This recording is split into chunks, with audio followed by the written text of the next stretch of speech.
welcome to Legally Speaking with me, Tarun Bhangia. Today we discuss a topic that is very, very important in today's context when there is a lot of media, there is YouTube, there is social media, people are putting out videos by the minute.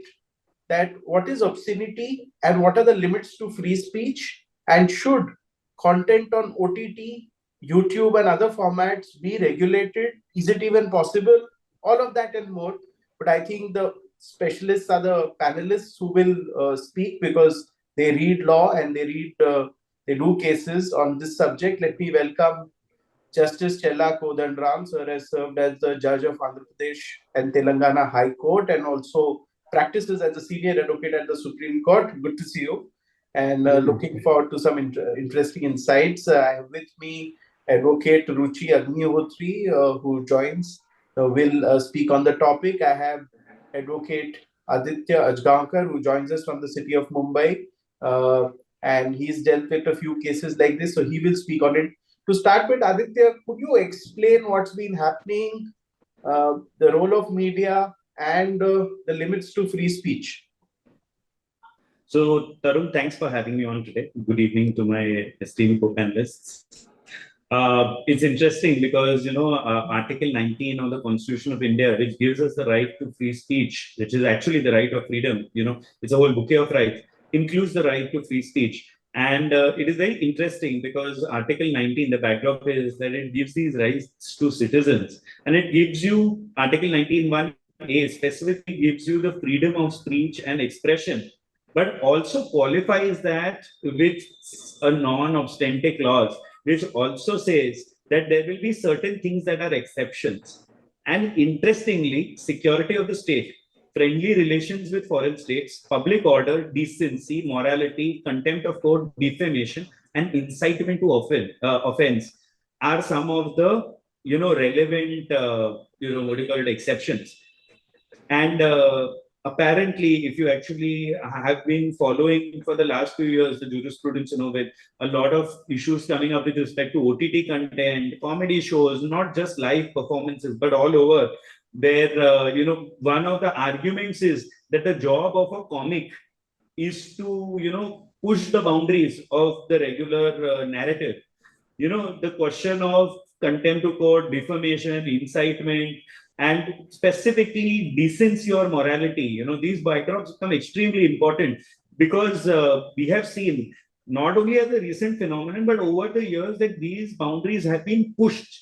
If one goes up, and just makes a search on the internet, you will see that comedians have made headlines, and not just comedians. TV shows have made headlines. Some shows that are on OTT platforms. And see, the issue always becomes, is with censorship. At what point of time does a certain action of the state to protect its citizens, to make sure that they are not given access to something that will influence them negatively, or maybe find its way to an audience that is not ready for such sort of content. It could be an audience that is underage. It could be an audience that is sensitive, because we are seeing a lot of content that, within seconds gets posted on to the internet. The founding fathers of our constitution, however much one person says about our constitution being organic in nature and growing with time, the original draft is from a time when perhaps internet was never envisaged. And, internet is, and the accessibility to internet was never envisaged.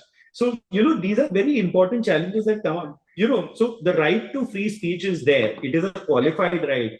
And now the question is, in the backdrop of this qualified right and the interesting, jurisprudence that has evolved over the years with respect to obscenity, using swear words, which is profanity, not obscenity by itself, or even, making slogans, or perhaps there have been charges of racism, or there have been charges of, certain communities being targeted. Where does obscenity and, what are the limits of free speech? I think that is going to be very interesting. And where does censorship become free censorship? Point very well taken, Aditya. We'll take this to Advocate Ruchi Agnihotri. I also want to ask her to come in on this point that if there are entry barriers to watching a show wherein which you have to register, you have to be over 18 and all of that, then what then is pushing the limits acceptable? as opposed to what is freely available and circulated. That if you could focus a bit on that also, and also your opening comment. Thank you for having me on the show. Firstly, there is a very fine balance, Tarun, on this issue.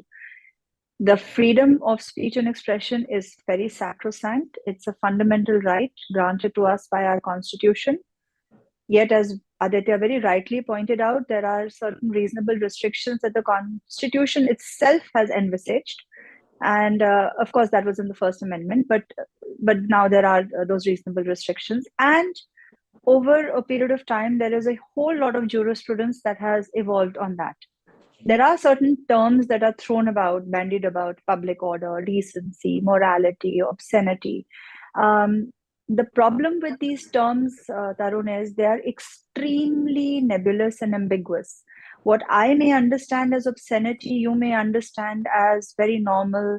What may seem extremely vulgar to me may seem very normal to you.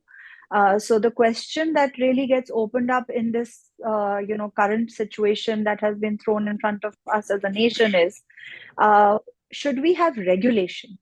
Should we have some guidelines, some guideposts that tell us what in fact is obscenity, what in fact is vulgarity? Or should we leave it to a subjective opinion of maybe the judiciary, or maybe the people at large? Because in this particular case, that there were multiple FIRs, multiple protests, whatever.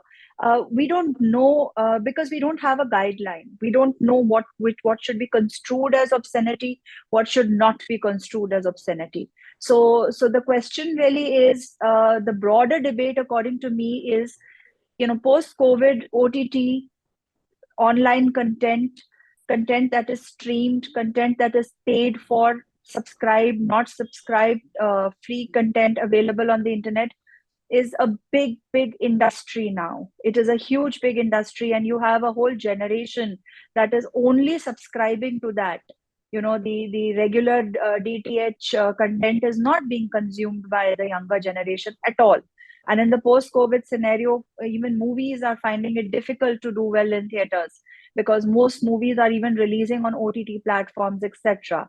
So there again, the question comes, because we have movies, we have radio shows, everything is subject to a pre-censorship. Everything has to be submitted to a body that reviews the content, and news channels, etc., are already under huge scanners for the kind of content they put out. The very nature of internet, Tarun, is freedom of speech and expression. Everything should be freely available.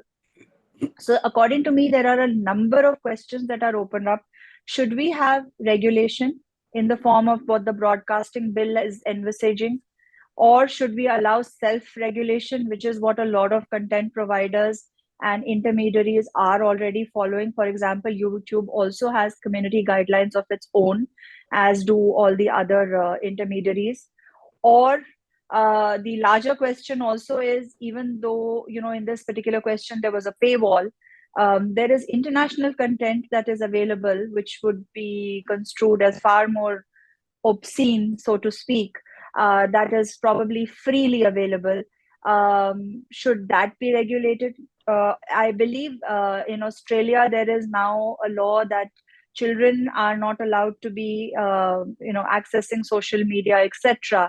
So should we block access? Because the test of obscenity so far in India is, are you corrupting the minds of those who are capable of being influenced? So should children be kept out of it? So there are many open questions here, and I think it's a huge debate which leads to more questions than answers as of this stage. Point well taken, because absolutely in a different construct, it has been read many times that watching porn videos that have been put online may lead to violence against women, and it is, in a sense, has caused real violence when people who don't understand that it has been made and it is fake, it is not real, is in a sense thought as real by somebody who then would go and harass a woman. Many times it would happen to wives, many times it would happen to unsuspecting women. So there is an impact of a video that is put out, but that's a different context. Solely when comedy and other stuff is there, I'll go to Justice Chedda Kodandram for his input. What are the limits to free speech? What is the impact? Also, if it is adult and paid for content where you have access barrier, as in you need a subscription, then what are the limits? If you could also reflect on what are the local dialects in India, because we see that many slangs in local dialects are normally spoken, which may mean or border on obscenity, but nobody minds because it is spoken in a certain, in a certain regional language of India, and it is just commonly passed off. Nobody thinks of it as bad, but it may mean bad. If you could sort of explain this. Good evening, Tarun, and good evening to my two co-panelists. Well, so far as the obscenity is concerned, first we need to bear in mind beauty is in beholder's eyes, is what they said. It all depends upon the nation. It also depends upon your own community and the environment in which you live in. What is considered to be obscene for you and me, or a few of the people or others, or the public at large, may not be obscene. But at the same time, in the context of the now globalization, as the sister Archana Ruchi has put it, to what limits and to what extent? Probably the society over a period of time has to evolve itself into these aspects of the matter. And we are in the very beginning of this exposure. Over a period of time, probably this becomes the norm, and people would no longer would really worry or bother about it. But at the same time, the psychological impact which it has, the repeated viewing or repeated hearing of certain things, and the public at large tend to get conditioned. And there's a possibility of the individual getting conditioned into a particular way in which he feels that what he is doing is normal, though it may be crossing and violating the very norms of the society in which you live in. These are all the probably such much larger issues. To what extent you can go, and is it possible to restrict, or is it possible to control, or is it possible to regulate? As of today, in my personal opinion, certain amount of regulation is needed, at least to ensure that the people are kept in a bay. And it's like, if there is no traffic lights, you tend to go fast, or you tend to go in a different way. If at least you see the traffic red light, sometimes you do cross the red light, but at the same time, the very fact that there is a red light itself makes you to go slow in the society. Just like when you are driving the car in the nights also, you have that blinkers. When the opposite car is coming, you put the blinkers on. Why? You make them to go slow. In that way, though we give a lot of freedom with respect to our rights, etc., but in the country like in India, probably it is a different level.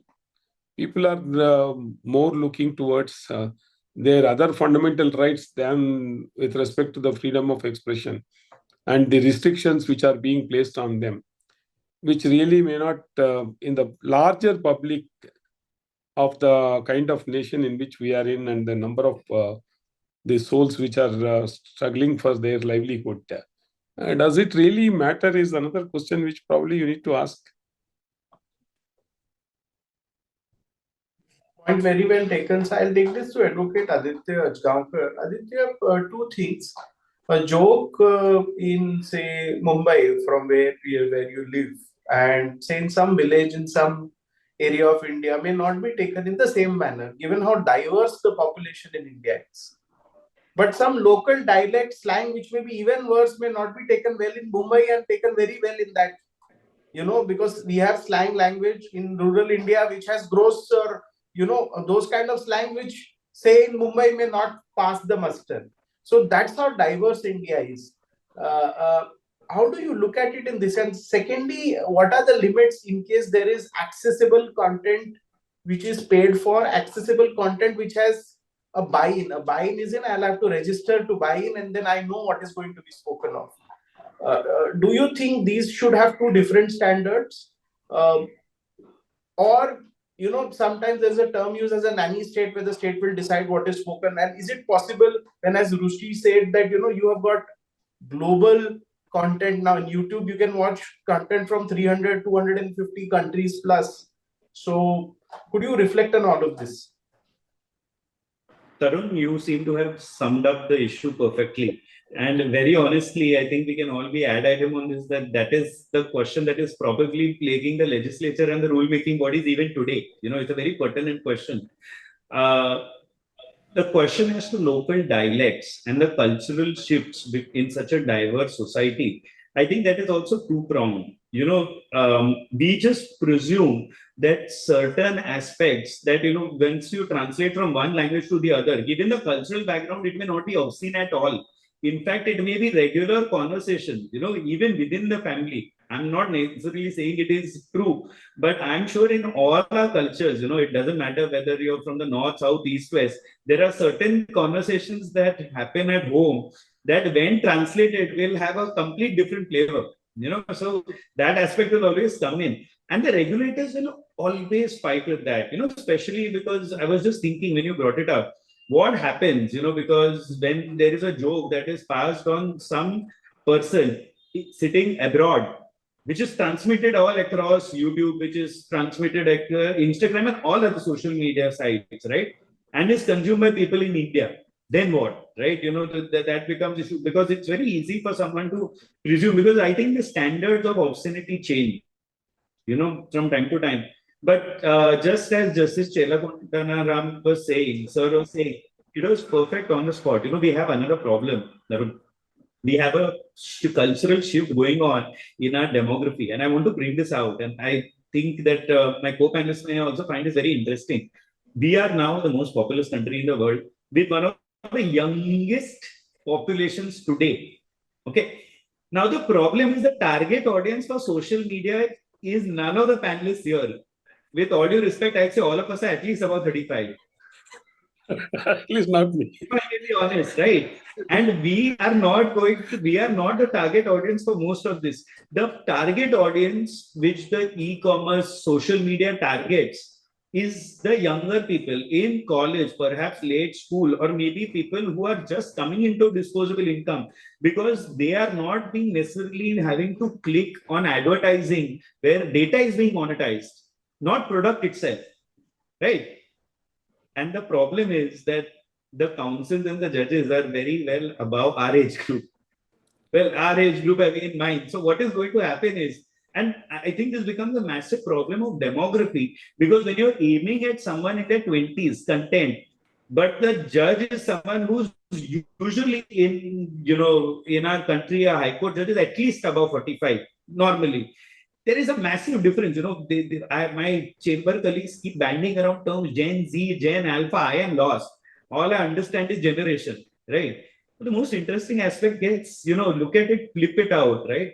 There were a lot of shows on Western media and even Indian media in the 90s and even movies that would be completely cancelled today. The question of cultural misappropriation and the cultural shift doesn't is not a one-way street. We are surprisingly at a place where we as co-panelists may be completely comfortable with one dialogue, but our younger colleagues may be sitting in our own office will say, what are you saying? This is against equality. This is against certain person's rights, certain communities, all of it.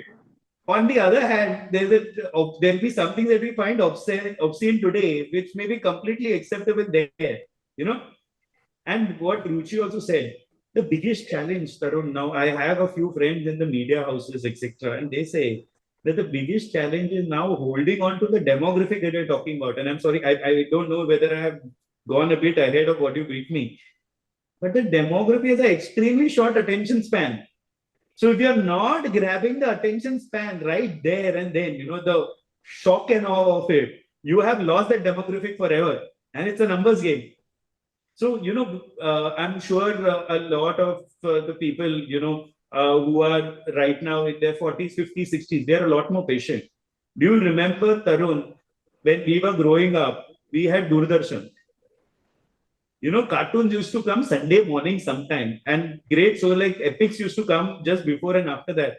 And sir will be able to attest to even more. Perhaps before that there was only Doordarshan, not even DD Metro. Yeah, because there is so much put out every second. Nobody can. You have a fair point, because it is. I think thousands of hours of data that is just put out every minute. So it is not. You have a fair point there. I'll go to Advocate Ruchi Agnihotri for her comment. Yes, dialects differ. We are a multicultural, multilingual country with different cultures, diverse traditions. People understand things very differently. People in Delhi speak very, very differently from even people in Mumbai and Bangalore. And even in metros, people speak different languages, understand things very differently. Cultures are very different. So that goes without saying. The question, as I said, larger question is really, can we have any uniform guidelines for what could be? Yes, the Constitution envisages public order, decency, and morality as a reasonable restriction on the freedom of speech and expression. In this instant case, why we are today discussing this is people have been outraged by something that has been said, right? Now, the question is not whether am I outraged or am I not outraged? Was this correct? Was this not correct? The larger question is, to what extent can we give the state the power to rein in free speech? And should we give that power to, because already we have movies that are subject to censorship. We have a lot of media and news content, etc., that is already being subject to a lot of censorship. The very concept of internet was availability for all. Somebody was mentioning yesterday that apparently, political parties used the internet very effectively last year in the general elections to put across messages in deep rural sectors. Now, yes, if you regulate this, and in this case, it may be required. In this case, I am not even disputing that it may be required. But does this not give the state a power which may be a little beyond what the state should have in terms of the ability to gag? And who's going to decide? Who's going to police the state? Is my point. In this case, maybe we are all ad item that this should be regulated. This should not have been published. Nobody should feel that they have a right to speak in this manner or publish content in this manner. Maybe we are all probably ad item on that. Generation agnostic, maybe, Aditya, I would say, because I have spoken to younger people on this one. But if you give the state the power, because there's a reason why the broadcast bill is not seeing the light of the day. The government keeps introducing it and keeps adding to it and keeps modifying it and keeps withdrawing it. The most recent, I think, withdrawal of the broadcast bill was in November 2024 or some such date. There are broad powers that are given under the broadcast bill. The IAMI, the Internet and Mobile Association of India, had made an offer that we will self-regulate.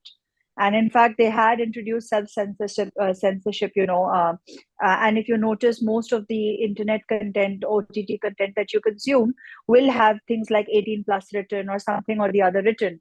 And they will have warnings like nudity or violence or abusive language, etc., etc. That is actually an attempt by the OTT platforms to self-regulate. And there is a paywall. And of course, there are parental controls. And the point really is, what is concerning to me is, as a student of law, yes, it probably requires to be regulated, but can we really give, because the state is not the state. The state, it's agnostic of any ruling dispensation. Do you really want to give the power in the hands of any ruling dispensation, agnostic of any any particular ruling dispensation, to actually police this? And are we not, should we not be maybe like go the Australia way, or maybe balance this out a bit and maybe see how we can protect maybe the really young minds that can be influenced, for example, children who really can't understand or process what they are seeing or hearing and may get influenced, because the test of obscenity, even under the law, is the ability to deprave or corrupt a mind and influence that mind into that extent. So maybe we'll have to think about it. I don't think this is something that can be done hastily. I don't think there is any, broad brush, big criminal penal action that is going to sort of give us a solution to this. This requires deep thought and debate, because we are dealing with something very, very, very precious, which is our right to free speech. And we should not trifle with that right, according to me. Point very well taken. I'll go to Justice Chella Kodandram to sum it up and put it in context. No, but Tarun, one important aspect what Ruchi touched upon is with respect to the need and necessity at this particular point of time. But at the same time, it also, it strikes to me that when we talk about this freedom of speech, we are talking in little too broad a term, intermixing, mixing with visual content and also spoken language. So far as visual content is concerned, probably it is a time or the regulation is really required. As that is the one which really influences an individual's or at young mind or the matured mind. But so far as the spoken word is concerned, in a country like ours where there are different languages, different dialects, and what one word means in one language may be obscene in another language. There are instances of Telugu, Tamil, and Kannada, and also in Hindi. There are simple words in Telugu are supposed to be absolutely obscene in Hindi. One simple expression in Telugu, calling someone, inviting them, is a obscene word in Hindi. So, in fact, all the Hindi-speaking people, when they come to Andhra Pradesh or anywhere in the south, they are clearly told, this word, you don't get shocked by hearing this word. The word is a simple word, Randi. Randi means it's a, please welcome. Welcome into the, please come into the house. That's the word. But, Hindi, it has a different meaning. Likewise, within the South language itself, there are so different languages. We need to probably make the distinction between the spoken language or the one which you speak, and also the one which is visual coupled with the speech. There's a huge difference. And today we get glued to the TV not because we hear something there nice. Why we don't listen to radio anymore? Why we don't listen to podcasts? How many really the people who go to podcasts or to listen to the radio, they are going for specific content they are aware of, and they would like to, they seek that content.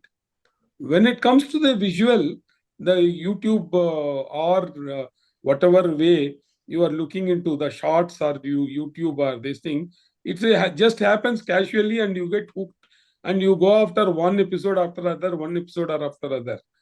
And it is meant for, as the brother has pointed out, with respect to the targeted audience. It is not for the general public consumption. A target purpose, target to be achieved. So in which case, the regulation per se, one should not say that should not be there. But what kind of regulation is the issue? And also knowing our country's policing and also the use or misuse of the police force.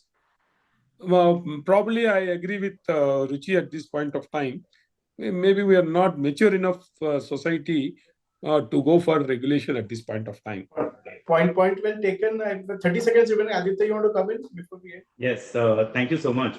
There is an interesting Madras High Court judgment in the case of Tamil Selvan versus State of Tamil Nadu, the 2016 judgment, where, literary works were banned. There was a book which was supposed to be non-existent and defamatory to certain residents of a certain area. And apparently state officers had succumbed to the demands of those elements and said there will be a law and order issue, and forced author to withdraw unsold copies of the book. that time the High Court came down very heavily and said that we say that the state and police officers, authorities would not be the best ones to judge such literary and cultural issues, which are best left to the wisdom of specialists in the field, and thereafter, if need be, the courts.